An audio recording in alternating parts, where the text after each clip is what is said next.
Hi guys, good morning and प्रणाम।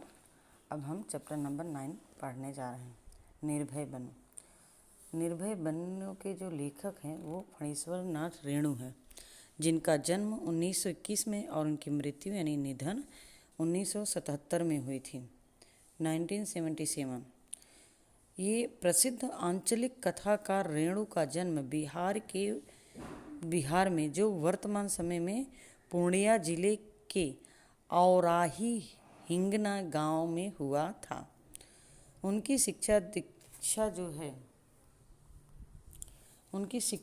जो है वह गांव विराटनगर यानी जो आज के समय में नेपाल में है, तथा उनकी जो विराटनगर यानी नेपाल में जो अभी और वाराणसी में हुई थी। उनकी जो शिक्षा दीक्षा है वह नेपाल और वाराणसी में हुई थी। उन्होंने भारत तथा नेपाल के स्वाधीनता आंदोलन में सक्रिय भाग लिया तथा कारावास भोगा। स्वतंत्रता संग्राम में गांधी जी के साथ वो भी जुड़े हुए थे। कुछ समय तक उन्होंने आकाशवाणी पटना में कार्य किया। अपने पहले उपन्यास मैला आंचल, उनका बहुत पूरा विश्व प्रख्यात है मैला आंचल, इनकी एक उपन्यास मतलब होता है नॉवेल, के प्रकाशन के साथ वे विख्यात हो गए। उसके पहले वे एक कहानीकार और रिपोर्टाज लेखक के रूप में साहित्य जगत में सुपरिचित थे। मैला आंचल से ही वह फेमस हुए हैं। रेणु जी की रचनाओं में उनका जीवन का अनुभव मुखरता है, यानी कि जो उनकी रचनाएं हैं उनमें उनके जीवन की भी झलक दिखाई देती है। जीवन की सुरूपता, कुरूपता और को मानवीय सहृदयता तथा पूर्ण तटस्थता के साथ उन्होंने अपनी रचनाओं में व्यक्त किया। उनकी भाषा में लोक बोलियों के शब्दों का प्रयोग ध्यान आकर्षण करती है, यानी कि जो लोक बोली है, जो लोगों के द्वारा बोले जाने वाली ग्रामीण भाषा जो है वह उनकी कहानी में लेखक में दिखाई देता है। भाषा में ताजगी और नयापन होता है।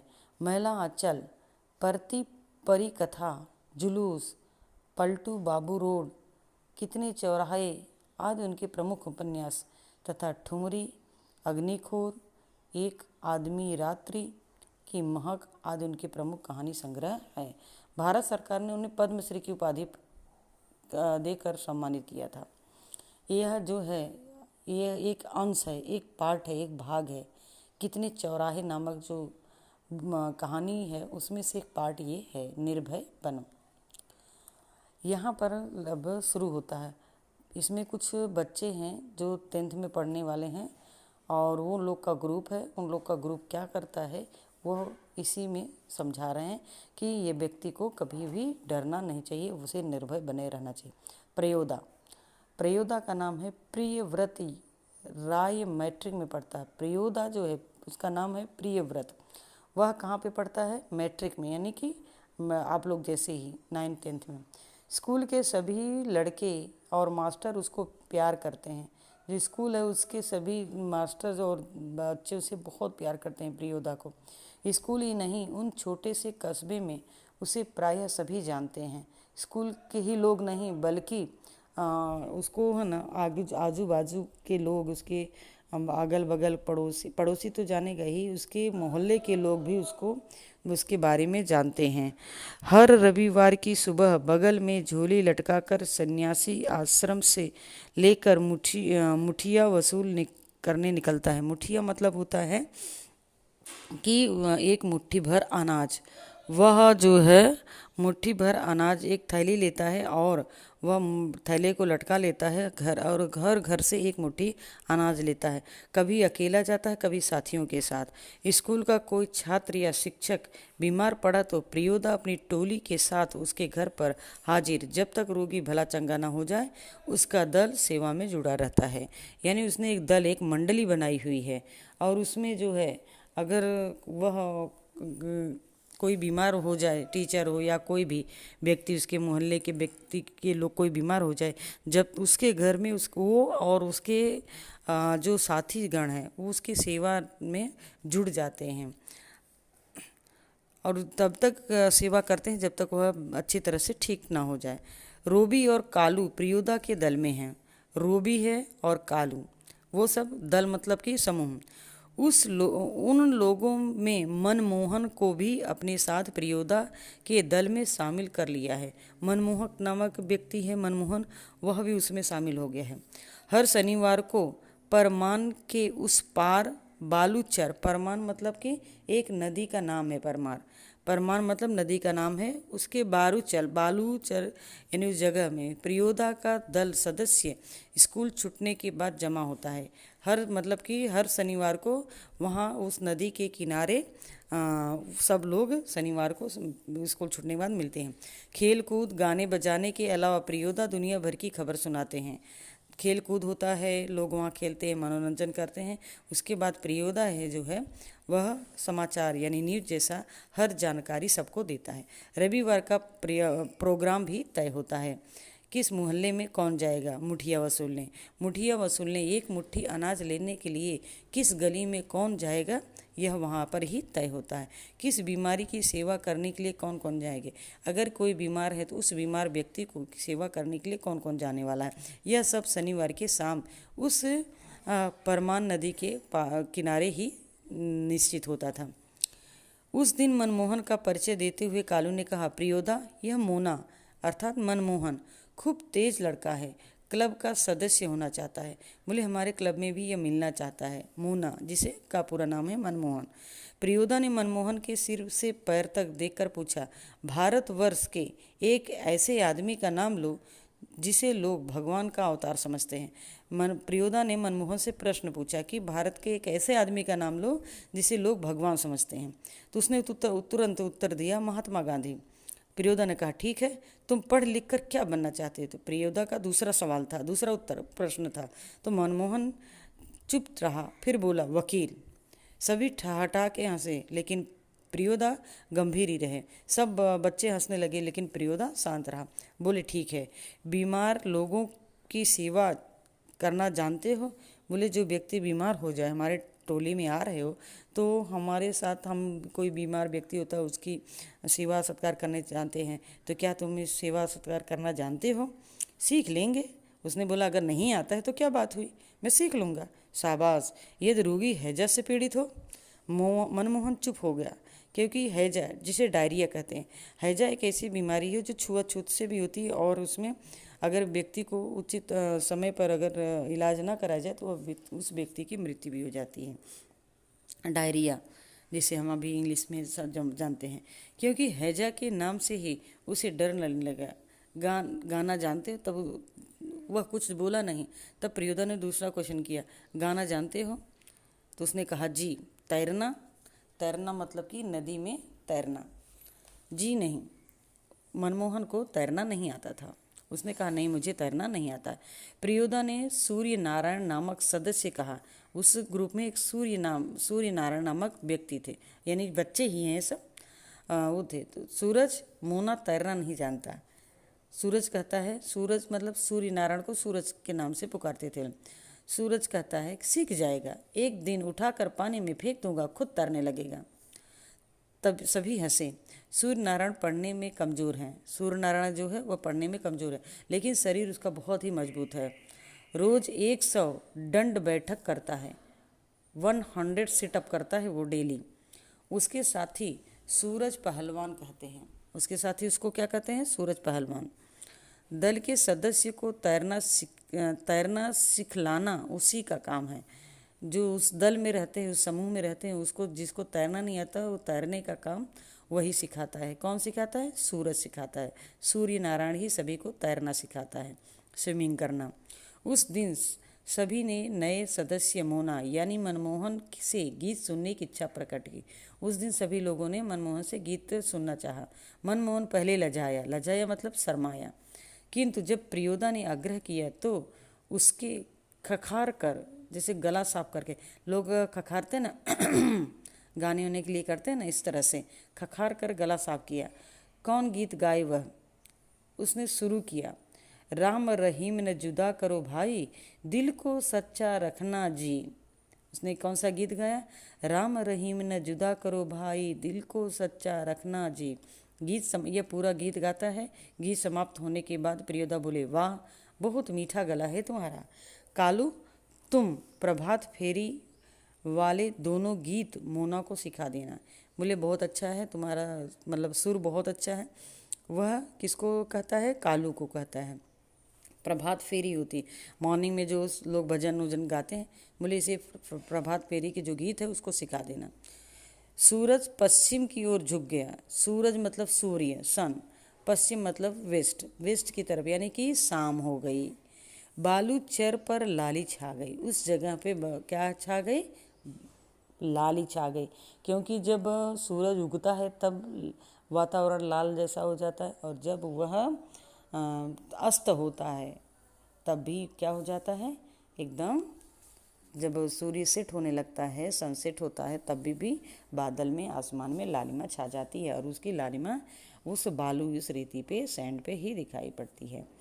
परमान की धारा पर डूबते हुए सूरज की अंतिम किरण झिझला मिझला, यानी कि लास्ट एकदम सूरज जो है सेट हो रहे हैं, डूब रहे हैं। पखेरु दल, पखेरु मतलब पक्षी, पक्षियों का दल बांधकर बांस वन की ओर लौट लगे। आप लोग देखते होंगे सूर्य उगता है तो पक्षियां जो है सूर्य जिधर उगता है उधर की तरफ जाती है। जब सूर्य अस्त होता है तो पक्षी जो है जिधर सूर्य अस्त होता है वह उधर आती हैं। यानी सभी जब शाम होने लगी तो सभी पक्षी अपने अपने घोंसलों में जाने के लिए उड़ रहे थे, पूरे दल के साथ एक समूह बनाकर। प्रियोदा के दल में के कई सदस्य पंक्ति बांधकर लौटे थे। पुल के पास एक गाड़ीवान तन्मय होकर गीत गा रहा था। वहाँ एक नदी पर पुल था, वहाँ पर एक गाड़ीवान बड़े मस्त गा रहा था। भोला गरीब कन दीन पहिया हरब, भोला गरीब कन दीन, यानी कि वह गाना गा रहा था भोला गरीब कन, यानी हे शिव शंकर, मैं गरीब हूँ और मेरी पहिया, मेरे जीवन रूपी पहिया को तुम संभाल लो। सूरज ने उसी सुर में सुर मिलाकर गाना शुरू। जो सूरज है, सूर्य नारायण है, वह उसी गीत को मतलब गाते हुए वो भी गुनगुना। एक ला लोटा छल बेटा छल तीन पनिया, पिबतई काल लोटा लेकर छीन। मतलब कि जिस तरह से वह गाना गा रहा था गाड़ीवान कि भोला गरीब का दिन, उसी राग में सूरज ने ही गाना गाया। कौन सा? एकटा ले लोटा छल बेटा छल तीन पनिया, पिबतई काल लोटा छेलीन, उसी राग में वो भी गाने लगा। आप लोग भी ने सुना भी होगा कि कोई यानी फिल्मी संगीत होता है, गीत होती है, उसमें कोई कॉमेडी वाला भी डाल देता है और कॉमेडी गीत वह उसी राग में उत्पन्न मतलब बना लेता है। कृत्यानंद झा हैं, विद्यापति की लाचारी है। लाचारी टट्टाएँ, मतलब ऐसा कह के लोग जो है खूब जोर से हंस लगे हैं। बालूचर के उस पार से किसी ने फायर किया। एक पखेरु बालू पर गिरकर छटपटाने लगा।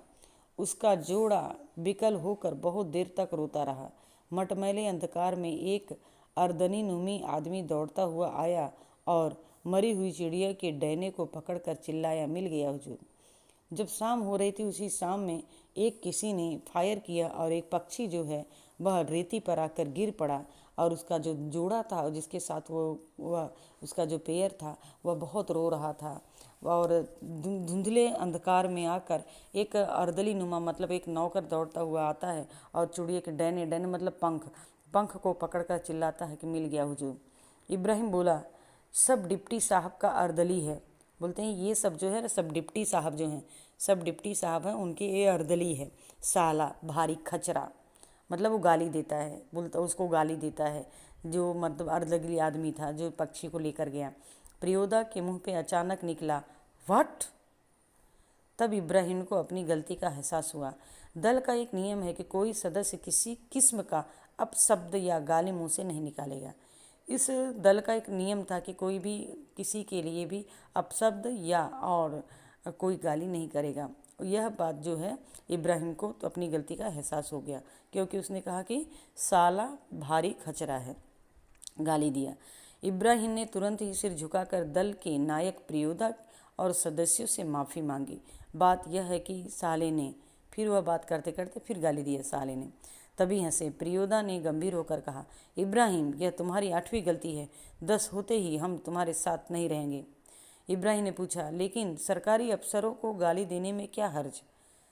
तो प्रियोदा कहता है, तुम्हारा मुंह खराब होगा, तुम गाली दे रहे हो, यदि कोई व्यक्ति गाली देता है तो उस गाली में उस व्यक्ति का मुंह खराब होता है, सामने वाला को गाली थोड़ी लगती है, वह व्यक्ति का नेचर खराब होता है। जो गाली देता है उसका कुछ भी नहीं बिगड़ेगा। प्रियोदा कहता है कि तुम्हारा मुंह गंदा होगा, तुम गाली दे रहे, उसको कुछ नहीं बिगड़ने वाला, तुम्हारी गाली से उसे क्या असर होने वाला है। मगर वे जो गाली देते हैं वे ही क्यों, बहुत लोग गालियाँ बकते हैं। उसने कहा कि बहुत लोग गाली देते हैं, तो नहीं प्रियोदा, आप इब्राहिम को नहीं समझा सकिएगा। वो बोलता है कि यह मेरी महीन बात तो देरी में बूझता है, मैं इसको समझा देता हूँ। देखो इब्राहिम, यदि क्लब का मेंबर रहना है तो उसके रूल्स को मानना होगा। नियम यह है कि कोई सदस्य आपस में बातचीत के सिलसिले में भी कोई खराब शब्द नहीं बोलेगा, जानते हो ना। बस बात खत्म। सहुआइन धर्मशाला के पास आकर सभी ने एक एक करके विदाई ली। कालू ने कहा, मोना तू रास्ते में डरेगा, मैं जानता हूँ, चल मैं तुझे पहुँचा देता हूँ। तो वहाँ पर रात सब कोई बातचीत हो गई और सब लोग चलने लगे। और उसने कहा कि मोना यानी मनमोहन, तुम रास्ते में डरोगे काल में, मैं जानता हूँ, चल मैं तुझे पहुँचा दे। प्रियोदा ने कहा, मोना डरता है, मैं उसे पहुँचा दूंगा, तू घर जा। कालू बोलते, कालू तू घर जा, मोना अगर डरता है तो मैं उसे पहुँचा दूंगा। रास्ते में प्रियोदा चुप रहे, एक सुनी जगह पर आकर रुक गए। सड़क के दोनों ओर बड़े बड़े पीपल के पेड़, दोनों ओर बहुत दूर तक खंडहल और मैदान। पास के एक उजाले हुए मकान की एक ओर इशारा कर प्रियोदा ने कहा, जानते हो इस घर में कभी मुर्दों की चीर फाड़ होती थी। पोस्टमार्टम हाउस था यह, इसलिए लोगों को डर है कि आसपास के पेड़ों पर भूत पिचास किलकिल करते रहते हैं। मैदान में प्रेतनियाँ नाचती हैं, संतानियों की तरह झुंड बंद कर। क्यों डरने लगा? अकेले यहाँ आ सकते हो? जी नहीं। प्रियोदा हंसकर बोले, देख मोना, भूत प्रेत ऐसे आदमी को नहीं कभी तंग करेगा जो 10 काम करता हो। यदि व्यक्ति 10 कोस तुम्हारी उम्र में, मैं भी डरता था। मेरे गुरु महाराज ने मुझे हंसकर कहा कि 10 काम करने वाला तो खुद भूत होता है, उसको भूत क्या कर सकता है। चलो शुरू करो वह गाना, राम रहीम ना। मनमोहन गाने लगता है, राम रहीम ना जुदा करो भाई, दिल का सच्चा रखना जी। तो मतलब यहाँ पर प्रियोदा जो है वहाँ एक सुनसान जगह पे आता है, एक खंडहर जैसा मकान होता है, वहाँ पे बोलता है कि यहाँ पे पहले जो ये पोस्टमार्टम हाउस हुआ करता है। तो लोग कहते हैं कि यहाँ पे जो पोस्टमार्टम हुआ है उसके भूत जो है यहाँ के पेड़ों पे रहते हैं। तो जो मनमोहन है वो बहुत डर जाता है। तब प्रियोदा हंसते बोलते हैं कि तुम डरो मत। अगर दिन में 10 काम करने का अर्थ है कि यदि व्यक्ति काम करेगा तो वह उसका शरीर मन दोनों थक जाएगा और वह बेधड़क को सो जाएगा। तो ये बोलते हैं कि भूत किसको मतलब परेशान करता है? जिसका खाली दिमाग रहता है, जिसको कोई काम नहीं रहता है। यदि आप काम में लत हैं तो भूत के बारे में सोचने का तो कोई अवसर ही नहीं है। इसलिए हमें काम में हमेशा रत होना चाहिए। अगर हम काम अच्छे से करते रहते हैं तो हमें कोई भी परेशान नहीं करता, कोई भूत पिशाच कभी कोई डरा सकता नहीं है। आप जो है इस को PDF खोलते समय अपनी टेक्स्ट बुक को जरूर ओपन करके रखना। अस्तु, प्रणाम।